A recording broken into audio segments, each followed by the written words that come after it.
Guys and girls, in today's episode, we are looking at 10 unknown football rules. Things that you don't usually encounter in regular football games. And no matter how informed you think you are about football, I'm sure there's a bunch of rules you're gonna hear about for the first time. Let's go.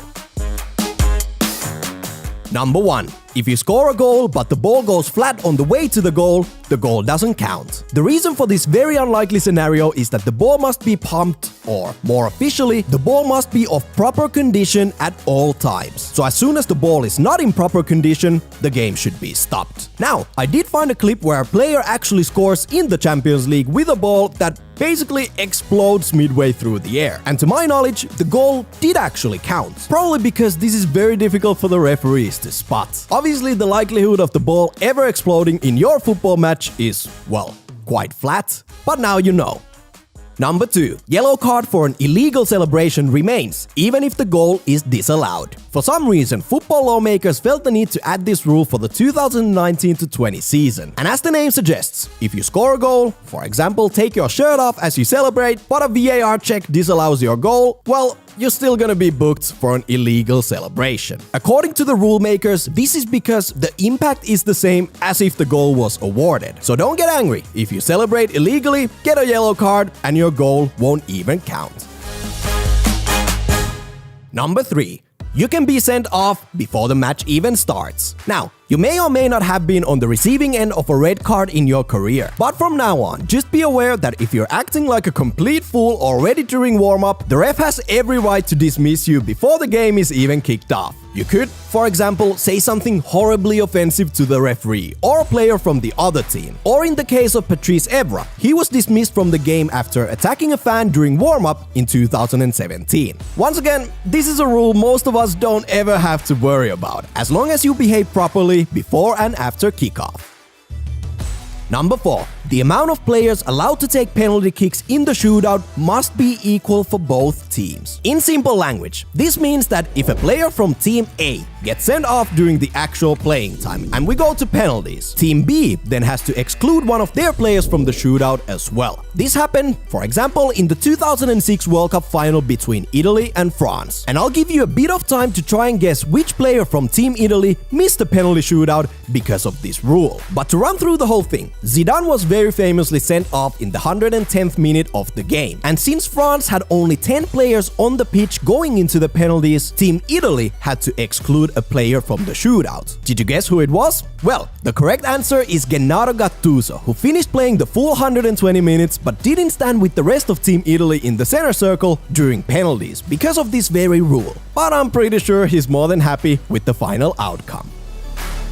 Number 5. You could start the game with just 7 players. We all know an official football game consists of 2 teams with 11 players each on the pitch. But before kickoff, if for whatever reason your team was short of players, you could technically start playing with just 7 players, which is the minimum requirement for the game to go on. For the same reason, in the 11-a-side game, your on-field team can get a maximum of 4 red cards. 5th one would stop the game, as you would then have less than 7 players on the pitch. Keep in mind that this rule does not include substitute players. They can get as many red cards as possible. So as long as you have 7 legal players on the pitch, the game can get started and go on. Although it would probably not be a lot of fun to start a game already 4 players down.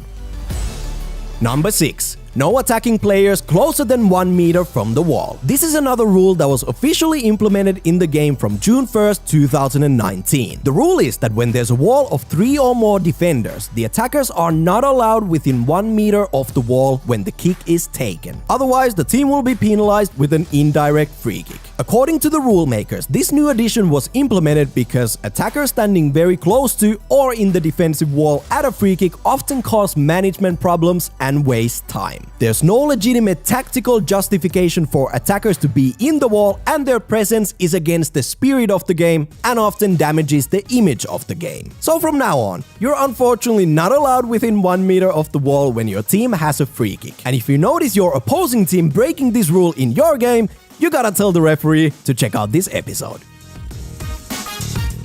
Number 7. You can't score an own goal from a free kick or throw-in. In fact, you can never score an own goal directly with any kind of play that restarts the game, whether it's a free kick, corner kick, goal kick, throw-in, or penalty kick. But if you do play the ball into your own net. Basically, the ball crossed the goal line without anyone else touching it, and since your touch was the last one, a corner kick should be given to the opposing team. So to put it in simple language, if you take a free kick and score an own goal without anyone else touching the ball, as embarrassing as the moment would be, the goal shouldn't count. Again, this is one of those rules that you're most likely never gonna experience unless something insane happens. But regardless, it's a fun one to know.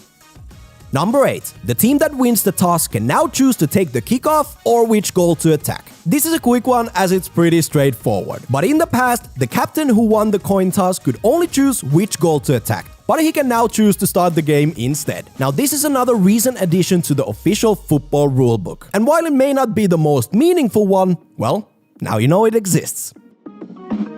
Number 9. In penalty situations, the goalkeeper must not be touching the goalposts, crossbar or nets. They must not be moving. In short, the referee should not signal for the penalty kick to be taken if, for example, the goalkeeper is smacking the crossbar to try and intimidate the penalty taker and the goal starts shaking. Now, I at least don't ever recall seeing the referee delaying the penalty kick because the goalkeeper is moving the goal. But no matter what, it's a rule, and I guess it's mainly the referees who really need to be aware of this one. And speaking of goalkeepers, lastly, number 10. Goalies can hold the ball for a maximum of 6 seconds. Many of us know that after catching the ball, goalkeepers can't obviously hold on to the ball forever. That would be stupid, and the official time is set at 6 seconds. While most of the times this rule is not super heavily enforced, usually it just causes the opposition players to get frustrated. For example, this incident with Mignolet holding on to the ball for way too long resulted in an indirect free kick to the opposition. Still, it's quite rare to see the referee penalizing this action,